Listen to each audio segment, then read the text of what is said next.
Hi guys, my name is Daniel Adedayo, and if you've been following my channel for a while now, I've been dropping tutorials on how to use most of these Adobe creative suites for video editing and video production. If you're an up and coming editor who is trying to get into the editing workspace and probably trying to familiarize yourself with some of this editing software, I will encourage you to subscribe to this channel because I'll be dropping videos on how to use some of the softwares we use for video editing, like the Adobe Premiere Pro, the DaVinci Resolve Studio, and Adobe After Effects. So as you can see from the title of this video, we're talking about 5 important shortcuts you need to know as an editor, especially if you're an editor using Adobe Premiere Pro. If you work with clients, you know deadline is a very important thing. You need to meet up with the deadline, and shortcuts are very important because it saves a lot of time. So without wasting much time, let's jump right into Adobe Premiere Pro.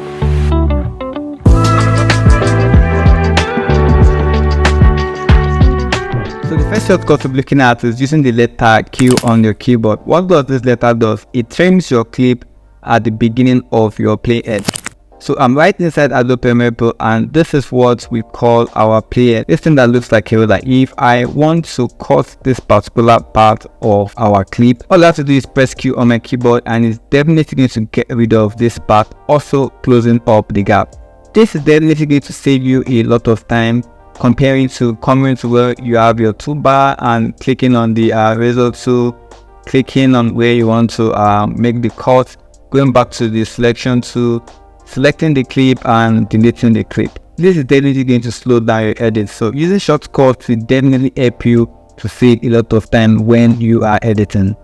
So the next shortcut we have in which you can try when next you're editing is using the letter W on your keyboard. What does this letter do? It trims your clip to the end of your playhead. So I have my playhead at this particular point in my timeline, and I want to get rid of this particular part. All I have to do is I'll hit the letter W on my keyboard, and it's definitely going to trim off my clip to where I have my playhead and also close up the gap. So the next shortcut we have is using Command plus key on your keyboard. If you are using Windows, you use Control plus key on your keyboard. What does this shortcut do? It splits your clip where you have your playhead.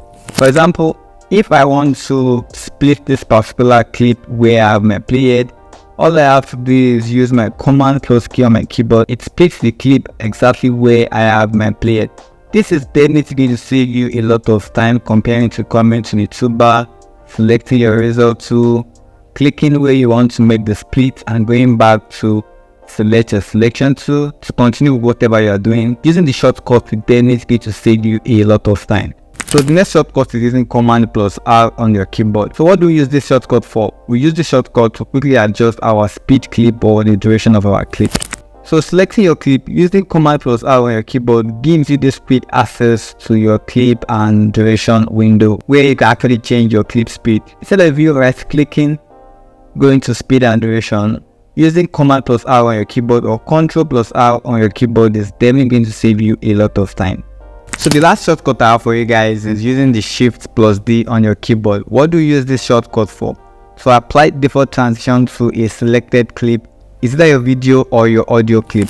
So the first thing is you have to select the clip you want to add default transition to, either the video clip or an audio clip. All you have to do is hold Shift and D on your keyboard. It's definitely going to add a transition at the beginning of your clip. This is definitely going to save you a lot of time comparing to coming to your effects and going to video transitions, dissolve, and selecting cross dissolve, which is the default transition. So you can also select all your clips and hold Shift plus D on your keyboard to add transitions in between your clips.